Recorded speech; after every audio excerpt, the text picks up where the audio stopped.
सावन के पवित्र महीने को भगवान शिव को समर्पित किया जाता है। माना जाता है कि सावन में भगवान शिव की कृपा बरसती है।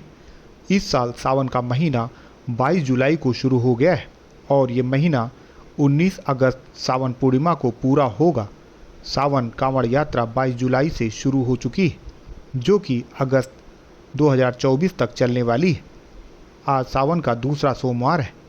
शिव भक्त भगवान शिव को प्रसन्न करने के लिए कांवड़ यात्रा निकालते हैं और पवित्र नदी से जल लेकर कठिन रास्तों से होते हुए नियमों का पालन करते हुए घर के पास या किसी पौराणिक शिवालय पर जल को अर्पित करते हैं। मानता है कि इसमें भक्त की मनोकामना पूरी होती है। अब जानते हैं कि कांवड़ यात्रा से जुड़ी हुई कथाएं कौन सी हैं और उनके नियम क्या हैं। कांवड़ यात्रा वाले कुछ श्रद्धालु अपने आप से कांवड़ यात्रा तैयार करते हैं या खरीदते हैं। इसी कांवड़ को ले जाकर कलश में पवित्र नदी से गंगा जल भर कर लौटते हैं। इसे अपने कंधे पर लेकर चलना होता है या किसी भी हाल में इसको ज़मीन पर नहीं रख सकते हैं। कहीं भी रुकना नहीं होता है, या तो पेड़ पर या किसी कांवड़िए के कंधे पर इसको रख दिया जाता है। कांवड़ यात्रा से जुड़ी एक बात यह भी है कि पुराणों के अनुसार भगवान विष्णु के अवतार भगवान परशुराम भगवान शिव के परम भक्त थे। मान्यता है कि श्रावण मास में वे कांवड़ लेकर बागपत जिले के पास पूरा महादेव पहुँचे। इसके लिए उन्होंने गढ़मुक्तेश्वर से गंगा जल लेकर भोलेनाथ का जलाभिषेक किया।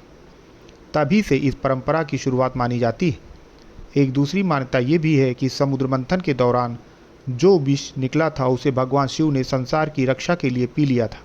इसके बाद उनका कंठ नीला पड़ गया था और उनके शरीर में जलन होने लगी थी। इसके बाद देवताओं ने शिव जी को जल अर्पित किया था और उसी के बाद कांवड़ यात्रा की शुरुआत मानी जाती है। ये भी माना जाता है कि समुद्र का विष पीने की वजह से शिव जी के शरीर में हुए कष्ट को कम करने के लिए जलाभिषेक किया जाता है। इसी क्रम में आपको बताते चले कि आज बहराइच में भी कांवड़ यात्रा निकाली गई है। कांवड़ियों के ऊपर फूल बरसाकर अधिकारियों ने भी उनका स्वागत किया है। आपको बताते चले कि सावन के दूसरे सोमवार को भी शिव मंदिरों में बड़े पैमाने पर भीड़ देखने को मिल रही है। हर हर महादेव के जयकारे लगाते हुए शिव भक्त भगवान शंकर को जलाभिषेक करने के लिए हुजूम की तरह उमड़ रहे हैं। जनपद बहराइच के पांडवकालीन सिद्धनाथ मंदिर, जंगली नाथ मंदिर एवं बुढ़वा बाबा मंदिर में सुबह से ही भक्तों का तांता लगा हुआ है।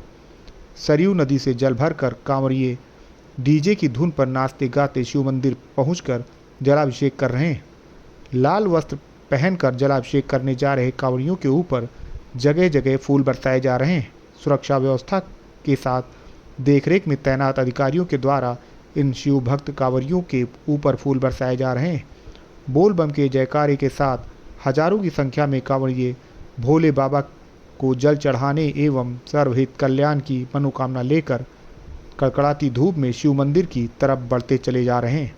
बहराइच से अभिषेक शर्मा की रिपोर्ट। जहां भूत भवन आशुतोष भगवान सिद्धनाथ भगवान कैलाश छोड़ करके मृतलोक में आते हैं अपने भक्तों को दर्शन देने के लिए। ये पवित्र सावन का महीना चल रहा है, जहां भगवान कैलाश छोड़ करके आकाशे तालिंगम पाताले हटकेश्वर मृतलोके महाकालम सर्वलिंगम नमस्तुते, जहाँ लोग महादेव अपने भक्तों को दर्शन करने के लिए, भक्तों की मनोकामना पूर्ण करने के लिए भूत भवनास्तोष कैलाश छोड़ करके मृतलोक में आते हैं। और ये ऐसा मानना है जो भगवान सिद्धनाथ को बेलपत्र, दूध, दही, घृत, शहद, शक्कर, अक्षत, पुष्प, बेलपत्र, जल, गंगा जल जो भी अर्पित करता है महादेव उसकी हर मनोकामना को पूर्ण करते हैं। संशय न विनश्यति, इसमें संशय है ही नहीं।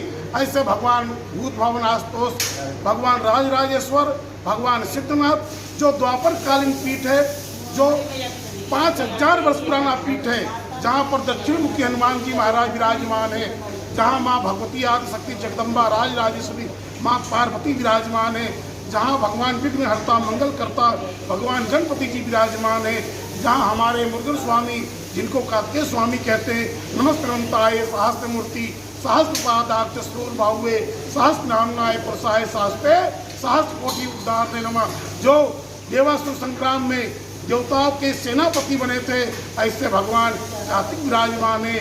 जो भगवान के द्वार पर भगवान नंदीश्वर विराजमान है।